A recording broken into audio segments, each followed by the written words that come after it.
Cela fait 3 heures que la télévision marocaine diffuse les versets du Coran. Il est 22h30. Le Maroc espère encore.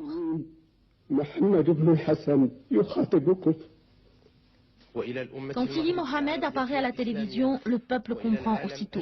Il s'appelle désormais Mohamed VI. Son père, le roi Hassan II, est mort.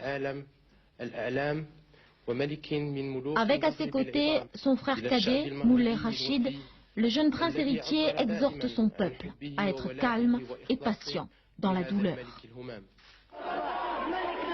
Mais au Maroc, la douleur ne se mesure pas. Quelques minutes après l'annonce officielle, 3000 personnes se rassemblent devant l'enceinte fermée du palais royal de Rabat.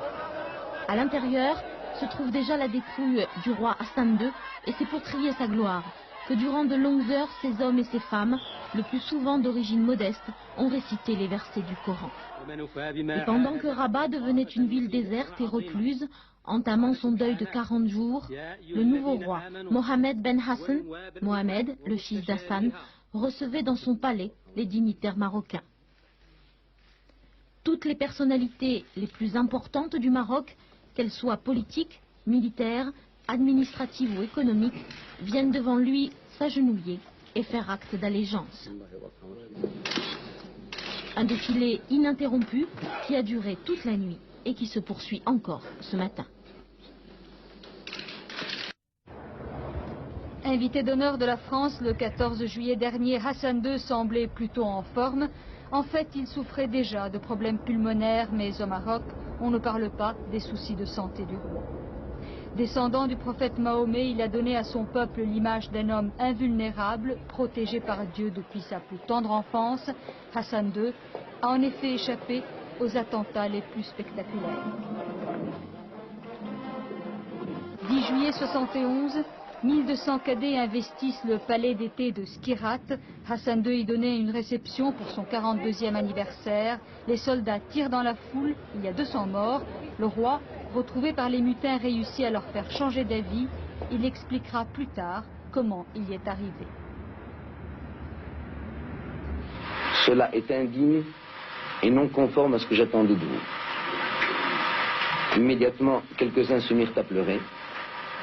Août 72, Hassan II rentre d'un séjour en France. Son Boeing survole Tétouan quand 6 chasseurs marocains surgissent dans le ciel et ouvrent le feu. Les réacteurs sont touchés, l'avion plonge de 1000 mètres, mais le pilote réussit à se poser sur l'aéroport de Rabat. Le roi est sain et sauf. Les complots et attentats l'ont endurci. Il est devenu implacable envers ses ennemis, surtout envers le général Oufkir qui avait organisé l'attaque contre son avion. Depuis quelques années, le roi a assoupli certaines de ses positions. Septembre 91, le plus célèbre prisonnier politique marocain, Abraham Serfati, est libéré, bien qu'il reste en exil forcé. En 98, le roi nomme un socialiste, Abderrahman Youssoufi, à la tête du gouvernement. Celui-ci promet de faire une politique d'ouverture et améliore l'image de marque du royaume. Pourtant, en 38 ans de règne, c'est surtout le déclenchement de la Marche verte que l'histoire retiendra comme étant la plus grande réussite de Hassan II.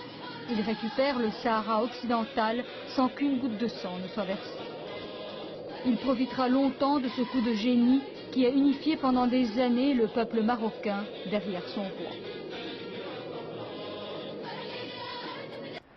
Michel Jobert, né au Maroc, ancien ministre des Affaires étrangères de Georges Pompidou, insiste sur ce qui caractérisait le mieux l'ancien souverain marocain. L'extrême attention au présent, le souci du futur et une prudence de sioux, si je puis dire. Il évaluait les situations face auxquelles il était, et au Maroc, les situations sont toujours complexes.